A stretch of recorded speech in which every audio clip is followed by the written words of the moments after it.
Сәлеметсіздер ме? Каналыма қош келдіңіздер. Сіздермен Таңшолпан. Бүгін сіздерге балалық шақтың бал дәмі болған көржекті рецептімен бөлісемін. Каналыма тіркеліп, лайк басып, қоңыраушаны баса кетіңіздер. Ең алдымен бір жұмыртқаға айранымызды құйып, оған бір чай қасығы содасын қосып, жақсылап араластырып аламыз. Одан кейін қантымызды қосып, тағы да араластырып аламыз. Сұйық майымызды құйып, араластырып, ұнымызды електен өткізіп, қосатын боламыз. Ақырындап бірнеше бөлікке бөліп ұнды салып, жұмсақ қамыр илейтін боламыз. Қоймалжың қамыр болып шығады.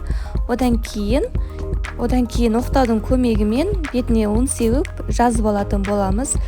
Сәл қалың болғаны дұрыс, өте жұқа жайып кетпеңіздер. Одан кейін формаға өздеріңіз қалаған формада жасап, бетіне жұмыртқаның сарысын жағып, 180 градуста қызып тұрған пеште қызарғанша пісіріп алатын боласыздар.